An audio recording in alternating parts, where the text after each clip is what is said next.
Bonjour aux consciences qui s'éveillent et merci de nous écouter sur le podcast de l'éveil des consciences. Alors aujourd'hui, je suis super contente d'avoir une podcasteuse vraiment au micro du podcast, Herveline. Bonjour Herveline. Bonjour Evelyne. Merci d'avoir accepté cette invitation. Alors c'est l'arroseur arrosé, comme je dis leur micro. Exactement. Donc tu es fondatrice de La Petite Voix podcast. Oui, Tu as débuté ton activité en 2019. ouais, C'est le podcast qui donne la parole à celles et à ceux qui nous font du bien. ouais, absolument. Des interviews de thérapeutes sur le parcours de vie et puis leur métier, leur passion. Exactement ça. Alors aujourd'hui, j'ai envie de te poser plusieurs questions, mais la première, c'est qu'est-ce qui t'a animé à créer ce podcast? Ah, en fait, je crois qu'on peut dire que la petite voix, c'est d'abord une histoire un peu de résilience, puisque même si c'est un mot hyper galvaudé, mais là, pour le coup, je trouve que ça s'y prête bien. En fait, dans l'année qui a précédé le lancement de la petite voix, j'ai été malade. J'ai eu un cancer du sein. C'était ma petite crise de la quarantaine. Et en fait, il s'est passé deux choses en parallèle pendant que j'étais malade et que j'avais tous les traitements classiques qu'on peut Hmm. imaginer de chimiothérapie, opération et tout ça. Bref, ma première habitude, c'est que j'écoutais beaucoup de podcasts puisque ayant un peu ralenti le travail, je voulais vraiment prendre du temps pour moi et notamment, j'allais beaucoup marcher et quand je marchais dans Hmm. mes vignes du Beaujolais, j'écoutais beaucoup de podcasts et ben, ça m'aidait à comprendre ce que je traversais. J'écoutais beaucoup de podcasts. Bah ouais, un cancer du sein, ça Hmm. touchait pour moi aux questions de féminité et tout ça. Et j'ai beaucoup écouté de podcasts de femmes sur ce que c'est qu'être une femme et tout ça. Et ça m'a beaucoup éclairée. Et en même temps, j'adorais l'intimité de ces conversations-là. Mhm. Moi, j'ai toujours aimé le média radio, mais alors là, en mode podcast où on prend le temps, c'était encore mieux. Oui. Donc, il y a eu cette première chose-là. Et puis, en parallèle, moi, j'avais toujours été intéressée par les thérapies, et notamment alternatives. Et le fait d'être malade, je me suis autorisée pleinement à aller voir plein de thérapeutes alternatifs, hein. Je Mhm. savais, j'ai jamais rejeté la médecine conventionnelle. J'ai fait tout comme on m'a demandé. J'ai suivi à la lettre ce que me disaient de faire les médecins. Mais pour autant, je sentais bien que, comment dire, le circuit classique allait m'aider et même me sauver la vie d'un point de vue très euh, pour mon corps, quoi. Je savais qu'ils allaient retirer ces cellules cancéreuses et que j'allais pouvoir m'en sortir. En revanche, j'ai assez vite perçu que le corps médical n'allait pas beaucoup m'aider sur l'accompagnement psychologique. Alors, spirituel, n'en parlons pas. Ouais. Voilà, moi, j'avais besoin de donner du sens à ce que je vivais. Mhm. Et bah voilà, je savais que c'était pas à l'hôpital que j'allais trouver des réponses et c'est OK, hein, chacun son rôle. Et c'est Mhm. en revanche, puisque je côtoyais déjà des thérapeutes alternatifs, je savais que là, il y avait un espace où je pouvais Mhm. poser ces questions-là, trouver des éléments de réponse et tout ça. Donc, j'ai rencontré, alors déjà que j'aimais ça avant, mais alors là, c'était un peu open bar. Je Ouais. me suis autorisée à rencontrer plein de thérapeutes et même sur des trucs hyper alternatifs où j'avais jamais osé aller jusqu'alors. Et Mhm. en fait, effectivement, bah, du coup, j'ai trouvé les réponses que je cherchais. J'ai trouvé une écoute attentive et bienveillante. J'ai trouvé des personnes très, très sages sur mon chemin qui m'ont, alors pour le coup, ça renvoie à l'idée de ton podcast, mais qui m'ont énormément éveillé ma conscience. Mhm. Et donc, ces rencontres-là, elles étaient vraiment très, très belles, très touchantes. Je saoulais mon entourage à chaque fois en disant: «Ah, j'ai rencontré un tel, c'était formidable, etc.» Et finalement, un jour, en méditant, c'est très storytelling, mais c'est la vérité. Un Mhm. matin, en méditant, j'allais partir à une séance de chimio 1 heure après, je crois, et je médite. Et en fait, l'idée me tombe dessus de faire un podcast sur les thérapeutes et des thérapies alternatives. Waouh. Et j'ai d'abord pensé à une blague, enfin pas une blague, mais tu sais, ouais, une lubie, quoi. Hmm. Et en fait, les jours qu'on suivit, ça m'a vraiment tenu fort jusqu'à ce que je me dise, bah, en fait, j'y vais, quoi. De toute façon, j'ai rien à perdre. Et puis voilà, c'est parti comme ça. Hmm. Voilà l'histoire de la petite voix. Et est-ce que tu as enfin, je me doute qu'il y a plusieurs thérapies vraiment qui t'ont aidé dans ce cheminement. Est-ce que tu peux nous parler de ces thérapies qui t'ont permis justement d'aller vers cette voie? Ouais. En fait, quand tu me demandes quelles thérapies m'ont aidé, j'ai plutôt envie de te dire que ce sont des thérapeutes qui m'ont aidé. Mmh. Ce que je veux dire par là, c'est que c'est peut-être plus une histoire de personne qu'une histoire de pratique réellement. Ouais. Hem et j'ai 2 personnes qui ont été hyper présentes pendant tout mon parcours et c'est parce que je les voyais régulièrement aussi qu'elles m'ont beaucoup apporté, hein. Parce que par ailleurs, d'autres que j'ai vues que ponctuellement, m'ont bien aidée, mais Mmh. j'ai été quand même accompagnée pendant plusieurs mois par 2 personnes, qui ont joué un rôle, essentiel, pour moi à ce moment-là. Il y avait Jean-Pierre Neveu qui est astrologue et Jean-Pierre, je ne sais même pas comment en parler. Jean-Pierre, c'est comme un père spirituel en fait pour moi. C'est d'ailleurs la première personne que j'ai consultée quand je suis tombée malade. Mmh, Je le d'accord. connaissais très peu. Je l'avais vu, je crois 2 ou 3 ans auparavant et on avait fait une consultation d'astrologie, mon thème astral et tout ça et j'avais été vraiment, étonnée de ce qu'il m'avait dit. Et Mmh. puis, notamment dans tout ce qu'il m'avait dit, puisqu'il y a des prédictions, il m'avait dit que j'allais mourir, vieille dame, quoi. Et là, je D'accord. me dis: «Merde, j'ai 40 ans, j'ai un cancer du sein, bah, je vais quand même le rappeler et je vais lui demander» et vraiment la question pour la consultation était: «Est-ce que je vais mourir?»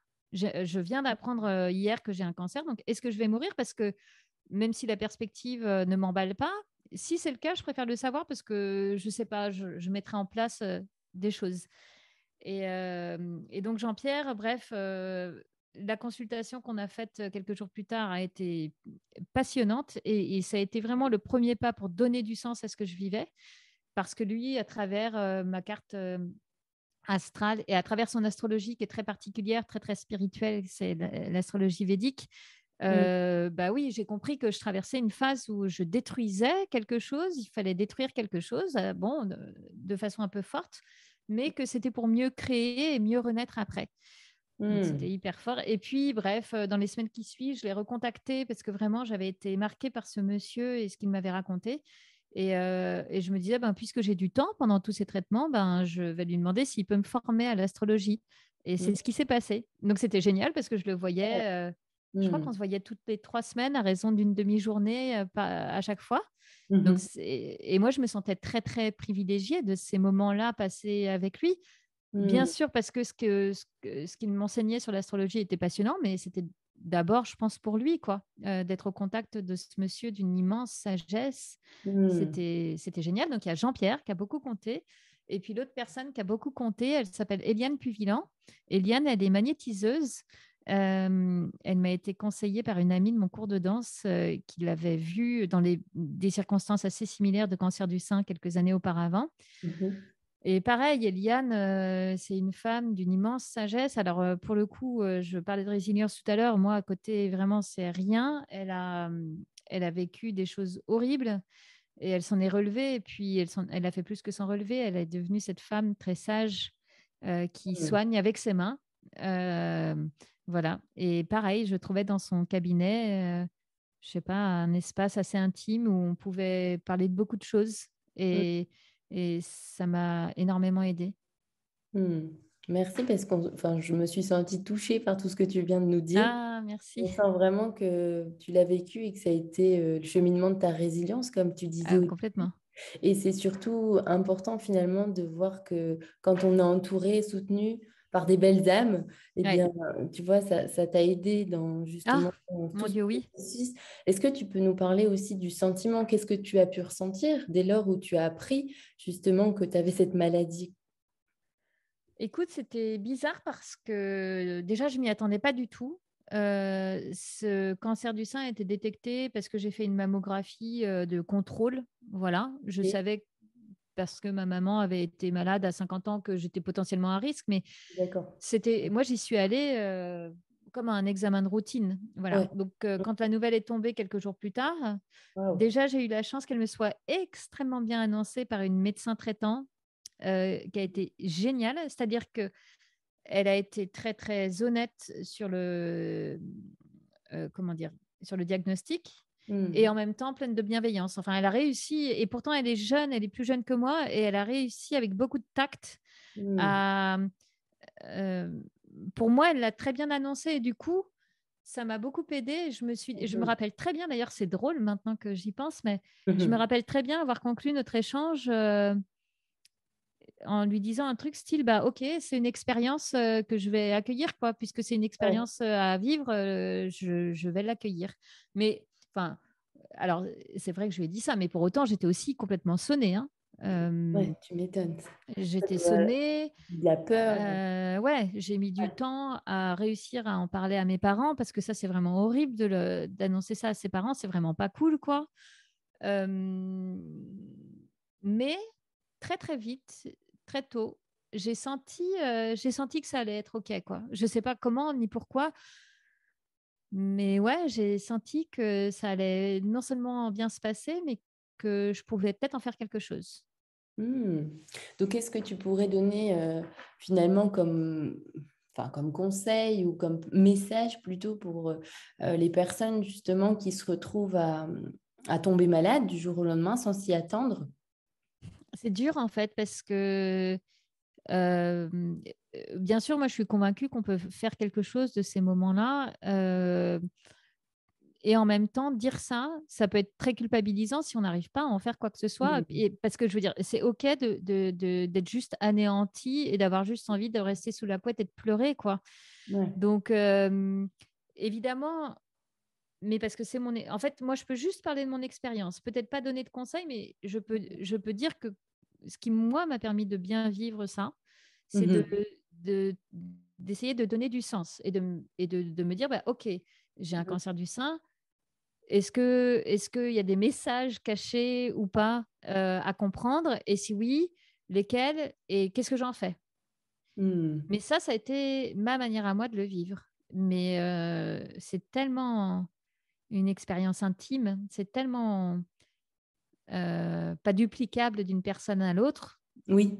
Voilà. Mhm. Donc ouais, je peux pas donner de conseils, mais je peux dire comment ça s'est passé pour moi. À chacun sa propre expérience. Ouais. Et c'est OK. En fait, je pense que ça, par contre, réussir à s'autoriser à vivre cette expérience-là comme on l'entend, Hmm. ça, c'est important peut-être. Hmm. Alors, du coup, par rapport au podcast que tu as lancé, puis toutes les interviews aussi riches que tu as menées avec plein de personnes, qu'est-ce que tout ça, ça t'a apporté? Qu'est-ce que ça t'apporte encore au quotidien? Ah bah, ça a clairement la petite voix, elle a transformé ma vie en fait. Ouais, elle a tout transformé parce qu'elle m'a autorisée.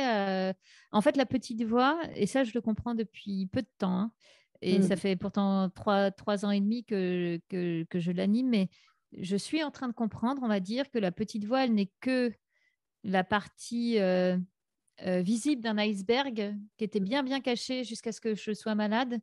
Et donc, la petite voix, elle me permet de me révéler moi-même, de me Hmm. révéler à moi-même et j'allais dire au monde, c'est hyper pompeux, mais enfin autour de moi, à Ouais, dire qui je suis. ok. Il m'aura fallu un petit peu de temps, certainement, pour détricoter, je ne sais pas, mon parcours, parce Hmm. qu'il a fallu que j'attende la quarantaine pour que ce déclic-là arrive.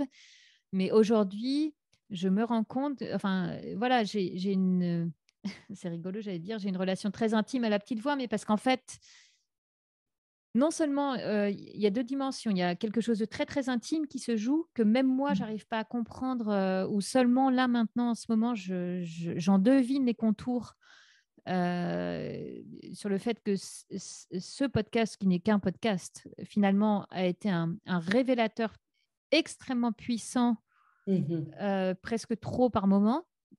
Voilà. Donc ça, c'est à la fois très intime et en même temps, ce que je ressens très fort, c'est qu'il y a quelque chose de beaucoup plus grand que moi dans la petite voix. C'est-à-dire que Hmm. Oui, euh, ce projet, il m'a été soufflé bah, par ma petite voix pour le coup. ouais.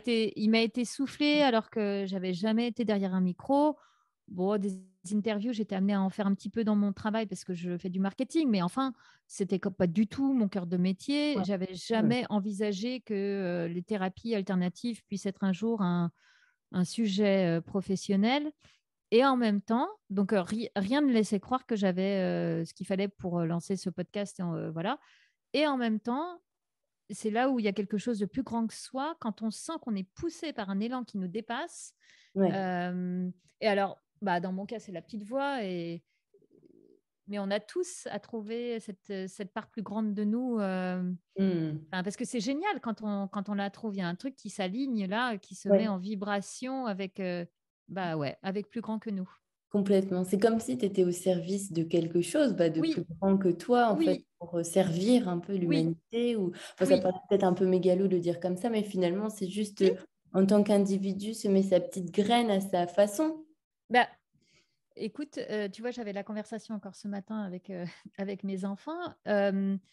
Moi, je leur dis tout le temps, et parce que vraiment, j'en suis convaincue, et parce que j'en ai beaucoup parlé avec les thérapeutes, notamment, enfin, voilà, je Ouais. pense vraiment que quand notre âme s'incarne, elle s'incarne avec un programme et un projet pour nous. Et elle va tout faire pour nous pousser vers ce projet. Alors, si vraiment, comme moi, on est sourd, ben, elle va finir par nous secouer Mmh. vraiment. Ouais. Mais il y a vraiment cette idée que tu es livré avec ça dès le départ. Mmh. Et c'est à nous, en tant qu'humains, de faire le chemin pour trouver Mmh. pourquoi je suis là, quoi. Et Ouais. donc, je crois profondément que, ouais, moi, j'étais faite pour faire la petite voix.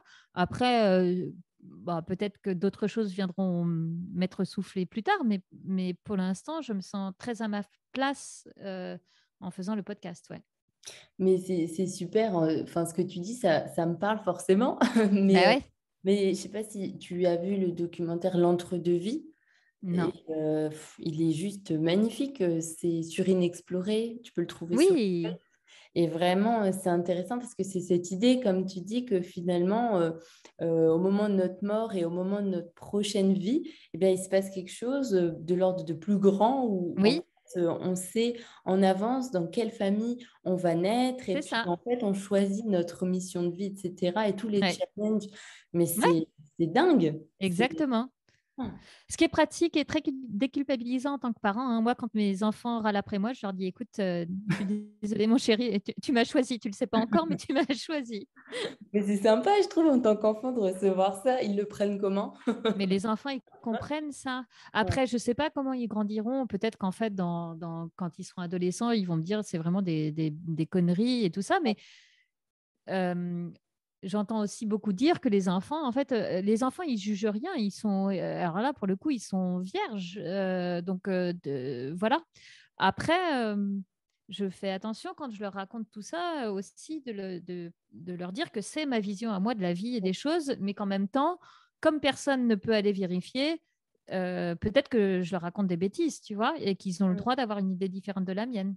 Mais je pense que ça les rassure aussi d'imaginer que la mort n'est pas une fin, que tout ne se termine pas. Oui, oui, oui, complètement. Mais Ouais. c'est vrai que c'est rassurant, je trouve cette idée aussi de réincarnation, de se dire que finalement, on est une énergie, c'est comme Einstein, enfin, qui explique que l'énergie ne meurt jamais, quoi, elle se C'est ça, transforme. et voilà. Euh, Ouais. c'est Et il y a super. de ouais, il y a de plus en plus d'études, je pense, tu me parlais de l'INRES tout à l'heure, notamment Stéphane Alix, que moi j'ai eu la chance d'interviewer. Il explique bien que de plus en plus d'études scientifiques le montrent. Notre conscience survit à notre corps. Voilà, on le voit. Certainement que les prochaines années viendront à le prouver de plus en plus. Après, est-ce Hmm. qu'on est prêt à l'entendre? Ça, c'est une autre question. Mais en Oui, tout cas, voilà. en tout cas, il y a une porte qui s'entrouvre, donc il faut C'est vraiment ça, la saisir. exactement. Au plus on est, au Exactement. plus on va justement ouvrir toutes ces portes. Ouais. J'ai une question aussi par rapport à ton autre casquette où tu travailles, tu as des enfants, tu as une famille et puis tu travailles dans le marketing. Ouais. Alors, est-ce que dans le milieu professionnel, comment est-ce que les personnes ou les personnes de ton entourage acceptent la petite voix? Est-ce qu'ils s'y intéressent ou en général, quelles sont les réactions des personnes qui sont autour de toi? Ah, écoute, il y a 2 choses. Déjà, dans mon univers pro, donc effectivement, je travaille, je suis en freelance dans le marketing, plutôt pour des startups. Je dois avouer, et tu vois, il y a tout un terrain de travail pour moi que je n'en parle pas beaucoup. Je ne suis Ok. pas très à l'aise. Ah ouais. Et j'assume pas Intéressant. en fait, alors que voilà, on vient d'en parler il y a 5 minutes. J'adore la petite voix et c'est vraiment, je me sens complètement portée par ça. Mhm. Mais Ah ouais. dans la sphère pro, j'ai très peur d'être jugée par rapport, enfin, tu vois, ce côté cucu du développement perso ou complètement Mhm. perché. Ouais. J'ai très peur qu'on me renvoie à ça. Et D'accord. il y a quelques mois, et c'était drôle parce que vraiment, ça prouve bien que j'ai à travailler là-dessus. Il y a Mhm. quelques mois, j'ai reçu un jour un email d'un ancien client qui Ok. avait découvert la petite voix et qui me dit: Herveline, je ne savais pas, j'ai écouté et je trouve vachement sympa ce que tu fais, nanana. Enfin, un truc très gentil. Ouais. Et ben, tu Ouais. sais quoi, j'avais juste envie de me ratatiner sous un oreiller. Je me suis dit: oh merde, j'ai un client qui l'a vu. Donc, j'ai un peu de mal à l'assumer dans ma sphère pro. Euh, bon, il faudra que je travaille là-dessus. Et avec mon entourage, comment dire? Bon, alors, euh, évidemment, moi, ça me passionne et tout ça, mais en même temps, j'adore discuter de plein d'autres trucs et j'ai pas envie d'être dans un monde Mhm. de bisounours. Enfin, donc, moi, j'aime voir des copains boire des coups et rire Ouais. bêtement, quoi. Vivre Voilà. ta vie Donc, euh, bien ouais, incarnée. c'est ça, j'ai des Ouais. amis avec lesquels on n'en parlera pas ou très peu et c'est OK, franchement, ça Ouais. me fait Ouais. aussi du bien. J'ai pas envie de baigner que là-dedans. Ok. Ou Euh, d'avoir ton avis, je trouve. ouais, c'est ça. Super Il y a, intéressant. et il y a aussi des gens qui détestent ce sujet-là. Et Ouais. bah, écoute, tu sais quoi, libre à eux. Moi, j'ai Mhm. pas du tout envie de convaincre quiconque. Si ce que je fais à travers la petite voix peut aider certaines personnes que ça intéresse à avoir, tu vois, avoir un peu de matière pour les aider dans leur cheminement, je suis ravie. Par Oui. contre, si quelqu'un me dit, franchement, je crois pas à tes trucs, c'est des conneries, je dis, bah ok, franchement, bah libre à Mhm. toi, Ok, tu vois. ouais. Bah, dans ce cas-là, n'écoute pas, en fait. N'écoute pas et ne m'en parle pas. Non, mais Ouais. et c'est pas grave. Oui. On ne sera pas fâché pour autant. Voilà. Donc, après, voilà, ouais, mon entourage, je crois que ça les a. Ils ont été peut-être un peu étonnés, mais en même temps, tu peux pas. Bon, ils me connaissent bien. Je suis un peu têtue et Ouais. passionnée. Donc, bah, du coup, ils me suivent et ça me fait rire parce que j'ai des. Je pense à ma mère ou à ma sœur, par exemple. Elles écoutent religieusement chaque épisode, D'accord. alors qu'au départ, c'est pas du tout des sujets qui les intéressent. Ah ouais, tu vois, comme quoi, tu as ouvert une porte Et aussi. du coup, ça m'amuse parce que, ben Ouais. voilà, exactement. Je me dis, bah, tu vois, peut-être que ça plante des petites graines en elles. Euh, Complètement. En tout cas, elles sont vraiment, tu vois, c'est vraiment très mignon. Ça me touche qu'elles écoutent alors qu'au départ, c'est pas du tout leur truc, quoi. Hmm. Mais c'est important aussi de parler de ça quand tu expliques que ben, il faut juste laisser la liberté de chacun. Finalement, chacun a le droit Mais oui, d'accepter ou de refuser ces sujets-là. Mais pour mais oui. autant, c'est bien que toi, tu t'ouvres sur plein d'autres sujets parce que en général, tu sais, il y a des personnes qui mettent un peu des stéréotypes en disant, bon, bah, ça, c'est que le bien-être.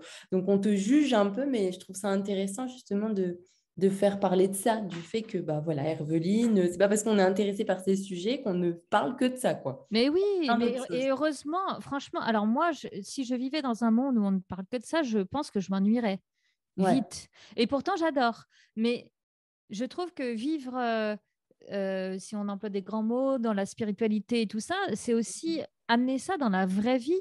Ouais, Et complètement. tu vois, moi, quand je passe des bons moments avec des amis, à boire des coups et à refaire le monde ou quoi, bah, j'ai l'impression que c'est une façon de vivre aussi cette spiritualité. Enfin, en tout cas, je ne sais pas, d'être dans un bon moment ou si on fait des imbéciles avec mes enfants en écoutant des chansons et tout, Ouais, bah, et en fait, c'est OK, quoi. c'est juste être Et, pleinement et, présent. mais oui, et côtoyer des gens qui me disent que vraiment, j'ai des gens parfois un peu gênés qui me disent: ah, Evelyne, dans des amis par exemple, qui me disent: bah, je sais, oui, la petite voix, je suis désolée, j'écoute pas, mais tu sais, c'est pas trop mon sujet. Bah, Bah, c'est pas grave. all Ouais. good. C'est franchement, il n'y a pas de. Ouais, il n'y a pas d'obligation, quoi. Mais non, il n'y a pas d'obligation. Et Hmm. si ça te parle, tant mieux. Si c'est pas le cas, bah, ça n'empêche pas qu'on a encore plein d'autres trucs à se raconter, quoi. Hmm. Est-ce qu'il y a vraiment un épisode ou peut-être une anecdote que tu voudrais raconter sur la petite voix qui t'a vraiment permis d'avoir une réflexion, d'évoluer ou tout simplement tu as envie de partager un épisode qui t'a marqué?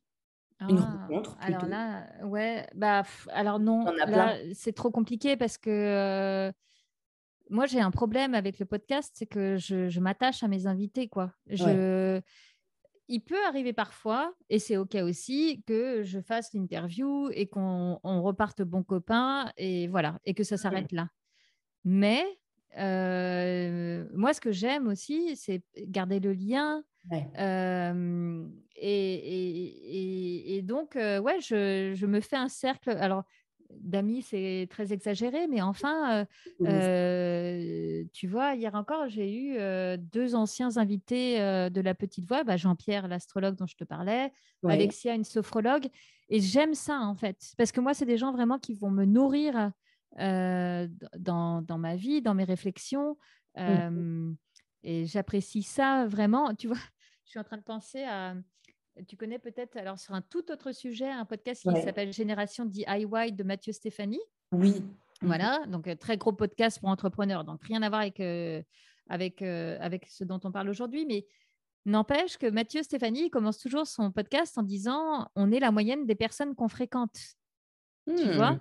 Et Ouais. donc, et c'est d'ailleurs, voilà, son podcast, lui, ça part de là. On est la moyenne des personnes qu'on fréquente. Donc, en Hmm. gros, plus je vais à la rencontre de belles personnes pour mon podcast et plus je m'élève, et ben c'est Ah. exactement ce que je ressens avec la petite voix.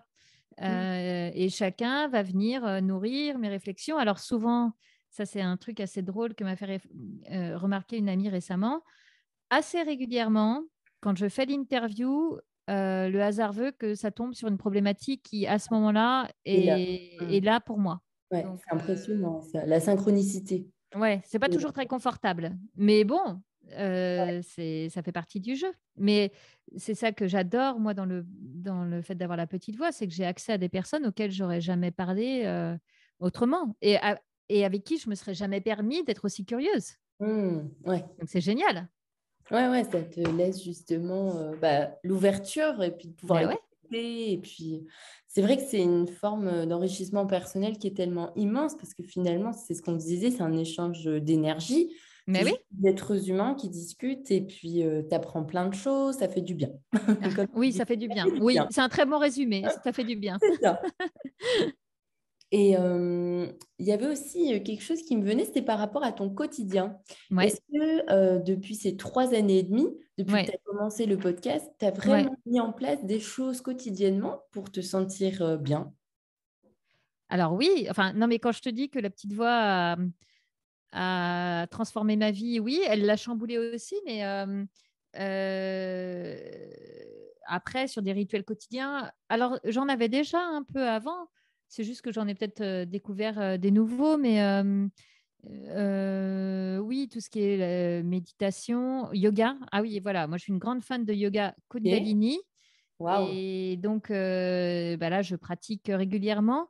Après, est-ce que c'est la petite voix? Non. En fait, je pense que je le fais parce que ça m'intéresse et Ok. que du coup, Ouais. euh, la petite voix, elle découle de mon intérêt. Tu vois ce que je veux dire? Mm. Ouais. Mhm. Voilà. Alors, est-ce que tu peux nous en parler justement de ce yoga Kundalini? Ah, Tu vois, je bah connais le alors, Hatha Yoga, mais le Kundalini, je le connais de nom, ouais. mais je ne vois pas trop quelle est la différence. Alors, le Kundalini, alors moi, je ne suis pas du tout une experte, hein, donc désolée pour ceux qui vont trouver mes propos pas très justes. Je te dis comment moi je le vis et comment je le Mhm. ressens. Je trouve que c'est un yoga qui est très spirituel. D'accord. C'est pour ça que chaque séance de yoga est composée de ce qu'on appelle le kriya, ça c'est tout ce qui est posture, le côté physique, mais il y a aussi de la relaxation et de la méditation à chaque fois. Et souvent, les méditations, quasiment Pas ça. toujours, les méditations en Kundalini, on les fait en chantant des mantras. D'accord. Voilà, donc il y a vraiment une dimension comme ça, très spirituelle. Mhm. Ok. Moi, j'y suis venue, et ben, ça va faire 2 ans. Je l'ai découvert comme beaucoup de personnes en France par Lily Barbery. Et j'avais lu son livre qui s'appelle La Réconciliation, le titre est hyper beau. Et je me disais, mais comment un yoga peut à ce point transformer une personne et une vie? Parce que c'est de ça dont il s'agit. Vraiment, euh, euh, ouais, j'étais un peu sceptique, quoi. Je voyais pas comment le yoga peut changer ta vie. Ouais. Mais quand même, oui, ça me parlait, quoi. Hmm. Et puis le hasard a voulu bien faire les choses encore une fois. Quand je vivais en Nouvelle-Zélande, je suis rentrée à la rentrée dernière. Je vivais en Nouvelle-Zélande et le studio de yoga qui avait à 10 minutes de chez moi proposait beaucoup de Kundalini. Hmm. Donc, je me suis laissée embarquer et je crois que au bout d'un mois déjà, je me disais, ah, ok, je crois que je commence à comprendre l'effet transformateur du yoga Kundalini. Hmm. C'est pas nécessairement sur le tapis qu'il se passe des choses, c'est ce que tu amènes après dans ta vie, quoi, Ouais. de prise de conscience, de réalignement, etc. C'est quand même très, très bluffant.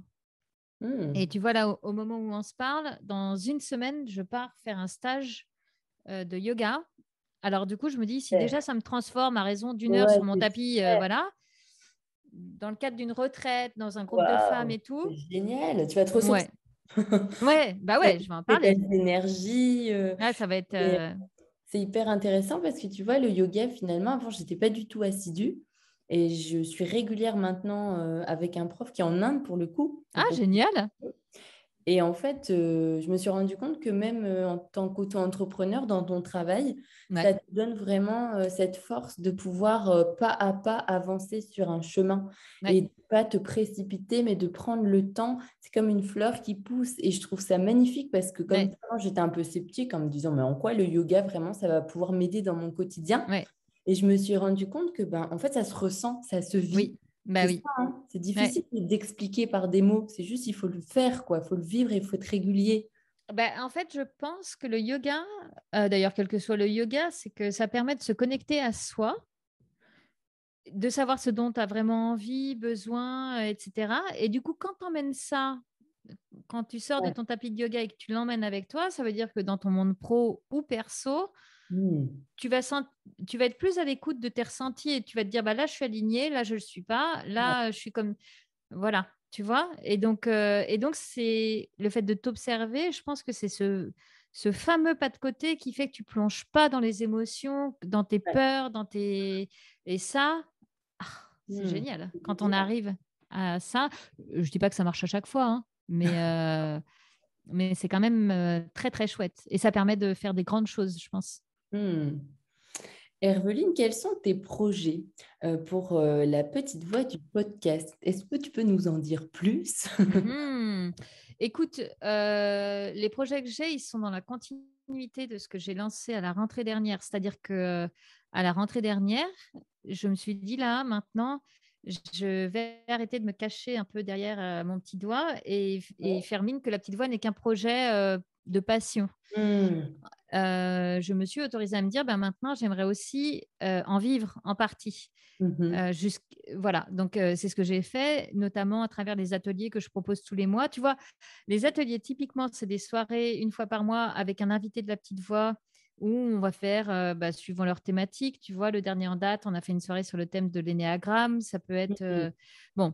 Et alors ça, j'adore parce que, un, ça me permet de prolonger le contact avec mes invités et de préparer une soirée ensemble. Deux, ça me permet de rencontrer des auditeurs et surtout des auditrices de la petite voix. Hmm. Donc, on est dans une autre qualité d'échange. Euh, et donc, je suis très contente parce que pour l'instant, ce que j'avais en tête, voilà, j'ai réussi à maintenir ces ateliers tous les mois. Après, j'ai vraiment très, très, très envie d'aller plus loin.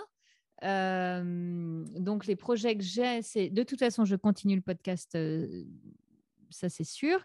Je Mhm. vais certainement proposer des séries. Voilà, ça va commencer très vite. Et à la rentrée, il y a quelque chose, un gros truc sur lequel je travaille et pas toute seule, encore une fois, avec certains de mes invités. D'accord. Je vais lancer un programme qui est, tu vois, là vraiment, on en est au tout début, mais en gros, c'est un parcours thérapeutique autour duquel je vais faire intervenir plusieurs invités de la petite voix pour que des personnes, pour qu'on se crée un chouette petit groupe où on échange ensemble sur nos problématiques et où à la fois on puisse aussi aller en parler avec certains des thérapeutes de la petite voix pour qu'au bout d'un parcours de 3 mois, on se sente armé et prêt à relever les sujets qu'on a identifiés par rapport à notre problématique. Et le lancement va se faire là en juin. Et le premier sujet, ça va être la crise de la quarantaine. Donc, moi, j'ai super hâte parce que ça recouvre en plus voilà, plein de sujets potentiellement. Ça peut être perso, ça peut être pro, mais la crise de la quarantaine, c'est vraiment une crise de valeur souvent. Donc, ça va être... J'ai hâte, je suis très excitée et j'ai peur parce qu'il y a 1000 choses à préparer avant, mais c'est pas grave. Ça va être super. Ouais. Et alors, j'ai une question, hein. Mais est-ce qu'il y a une crise de la trentaine? Et c'est une super bonne question parce que tu es concernée, c'est ça? Oui, c'est ça. Bah non, mais il se passe plein de choses et c'est vrai que forcément, les questionnements, etc., les projets. Donc, je me pose la question parce que c'est vrai qu'on entend souvent quarantaine, cinquantaine. Est-ce que la trentaine, avec les générations aussi qui arrivent, etc., moi, je le vois dans le cadre de mon entourage, il y a plein de personnes de 30 ans qui se posent la question fondamentale, mais est-ce que ce que je fais là, ça a du sens ou alors est-ce que c'est une perte de temps? Vraiment un sentiment qu'il y a de plus en plus de gens qui sont paumés et qui cherchent du sens à leur vie. Oui, et tu as raison. Moi, j'ai l'impression, et je le vois parmi les auditeurs et auditrices de la petite voix, c'est de plus en plus tôt. Ce que je trouve génial, parce que tout ce temps que tu gagnes, ça te permet d'avancer plus et puis de ne pas te perdre dans une vie qui n'est pas la tienne, quoi, qui n'est pas à ton image. Donc, c'est vrai qu'on a beaucoup et longtemps parlé de la crise de la quarantaine. Si elle se fait plus tôt, après tout, pourquoi pas, quoi. Oui. En tout cas, d'avoir un moment dans sa vie où on se dit, là, je me pose, c'est pas confortable, mais par contre, je prends le temps de réfléchir à ce dont j'ai vraiment envie, ça, c'est hyper intéressant. Oui, oui, parce que finalement, c'est vraiment la découverte de soi. C'est ça. Et le réalignement, c'est-à-dire que OK, tu fais le point, tu vois ce qui va, tu vois aussi ce qui ne va pas, et à partir de là, tu prends les décisions. Et tu te remets raccord avec toi-même et avec la vie. Et il n'y a pas d'âge pour ça. Et puis d'ailleurs, je pense que les réajustements, on les fait jusqu'à notre mort, en fait. Mais bien sûr, absolument, c'est ça. Mais justement, ça donne de l'espoir par rapport aussi aux auditeurs et aux auditrices qui nous écoutent, même pour nous, dans le sens où il n'y a pas d'âge pour se réajuster, se réaligner, puis travailler sur soi, se poser des questions. Bah oui, voilà, on évolue, nos envies évoluent, et voilà, il faut être à l'écoute de ça pour réussir à s'y adapter du mieux possible. C'est clair. Bon, en tout cas, merci beaucoup, Herveline, pour ce superbe échange. Merci beaucoup. Et puis, j'ai hâte de voir aussi tes projets à la rentrée. Oui. Eh bien, écoute, on en reparlera. Mais merci à toi, Evelyne, de m'avoir reçue, quoi. C'est chouette de co-créer. Voilà, de co-créer et de faire ce qu'on fait. Moi, je trouve qu'on a de la chance d'être derrière ces micros et de vivre, enfin, voilà, de vivre des échanges comme ça. C'est vraiment chouette. Où est-ce qu'on peut retrouver ton podcast? Un peu partout, mais... Alors voilà, il est distribué sur toutes les plateformes d'écoute de podcast, que ce soit le Apple Podcast, Deezer, Spotify, voilà, toutes les plateformes. Sur YouTube aussi maintenant. Et bientôt, j'aurai enfin un site internet. Je n'en ai pas eu et j'en ai toujours pas. Ok. Alors, pour la marketeuse que je suis, voilà, c'est vraiment... Mais ça y est, c'est en cours. Donc, normalement, je le lance cet été pour justement pouvoir accueillir aussi le programme après. D'accord, bah oui, ça va être une bonne base pour que les personnes puissent se retrouver. Exactement. Super. Eh bien, merci encore. Et puis, merci aux consciences qui s'éveillent de nous avoir écoutés. N'hésitez pas à vous abonner, à liker, à partager le podcast avec Herveline. À bientôt. À bientôt et bon éveil à tout le monde alors. Au revoir.